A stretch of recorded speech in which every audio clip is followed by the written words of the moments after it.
बिस्मिल्लाहिर्रहमानिर्रहीम। अस्सलाम वालेकुम बेटा। अच्छा बेटा, उम्मीद करता हूँ आप सब खैरियत से होंगे। हमारे चैनल को सब्सक्राइब, शेयर और लाइक लाजमी कीजिएगा ताकि आपको बेहतरीन इन्फॉर्मेशन मिलती रहे अकाउंटिंग के हवाले से।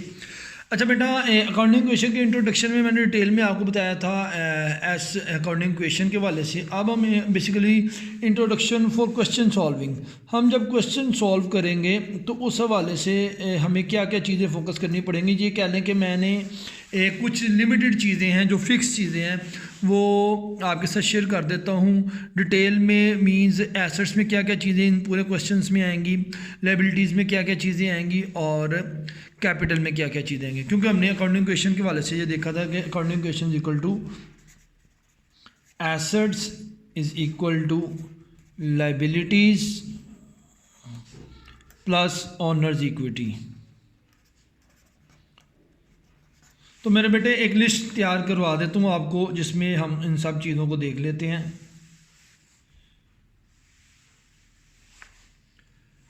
अच्छा बेटा,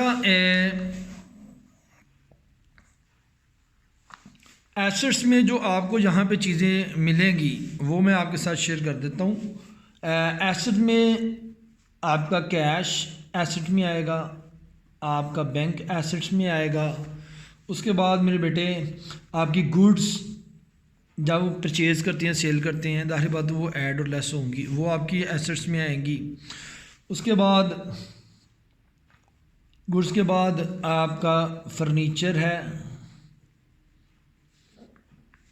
आपका लैंड एंड बिल्डिंग, ये एसेट्स में आएगा। उसके बाद आपके डेटर्स हैं, ये आपके एसेट्स में आएंगे। यहाँ पे आपने इन सवालों में एक टाइपराइटर का भी बेसिकली क्वेश्चन आया हुआ है, तो वो टाइपराइटर भी यहाँ पे आ जाएगा।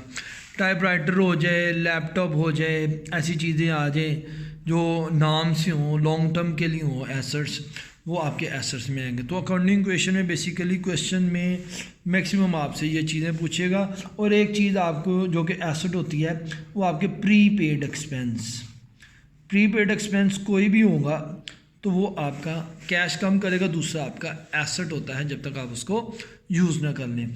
तो बेटा जी यहाँ पे लायबिलिटीज़ के हवाले से मैं आपको शेयर कर दूँ। लायबिलिटीज़ के हवाले से इतनी ज़्यादा चीज़ें, 2 से 3 चीज़ें। लायबिलिटी में सबसे ज़्यादा आपकी वो चीज़ आएगी आपके क्रेडिटर्स, वो आएंगे। और दूसरा आपके आउटस्टैंडिंग एक्सपेंस, ऐसे ख़र्चे जो आपने कर लिए हैं लेकिन अभी उनकी पेमेंट नहीं की, आउटस्टैंडिंग एक्सपेंस। और उसके बाद एक चीज़ आएगी आपकी लायबिलिटीज़ में अनअर्नड कमीशन, ऐसी कमीशन जो आपने पैसे वसूल कर लिए हैं, ऐसे पैसे जो आपने वसूल कर लिए हैं लेकिन अभी सर्विसेज आपने अदा नहीं की, तो ये आपकी लायबिलिटीज़ में आ जाएगी। लास्ट में ओनर्स इक्विटी में मेरे बेटे आप यहाँ पे सिर्फ कैपिटल आएगा, लेकिन उस कैपिटल के साथ आप क्या एक्टिविटीज़ करेंगे वो मैं आपके साथ शेयर कर देता हूँ। बेटा जी कैपिटल में जब भी आप पैसा इन्वेस्ट करेंगे कैश की सूरत में होगी, वो ज़ाहिर बात है दूसरी तौर पे आपका सरमाया होगा, कैपिटल में अमाउंट आएगी। उसके बाद उसके अलावा बेटा 2 फैक्ट यहाँ पे आएंगे कैपिटल में। एक तो जब भी आप कोई एक्सपेंस होगा या एक्सपेंस करेंगे या आपको लॉस भी एक एक्सपेंस ही होता है होगा, तो बेटा जी इसकी अमाउंट कैपिटल में से आप माइनस कर देंगे। कैपिटल में से इसकी अमाउंट को आप क्या कर देंगे, माइनस कर देंगे।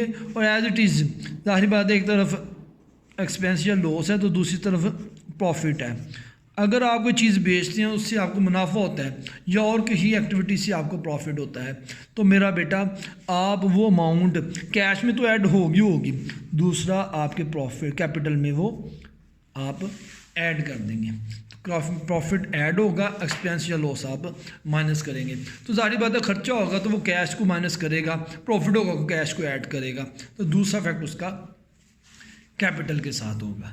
ठीक है बेटा जी, ये एक समराइज फॉर्म था क्वेश्चंस को सॉल्व, पूरे क्वेश्चन में पूरी यानी कि चैप्टर के क्वेश्चन को सॉल्व करने के वाले से ये चीज़ें आप याद कर लेंगे तो बेटा आपको आसानी से आपके कम्युनिकेशन के क्वेश्चन हो जाएंगे। थैंक यू वेरी मच जी। ऐसी टेक्निकल टर्म्स को सीखने के लिए हमारे लेक्चर में हमारे साथ बने रहिए। Thank you very much.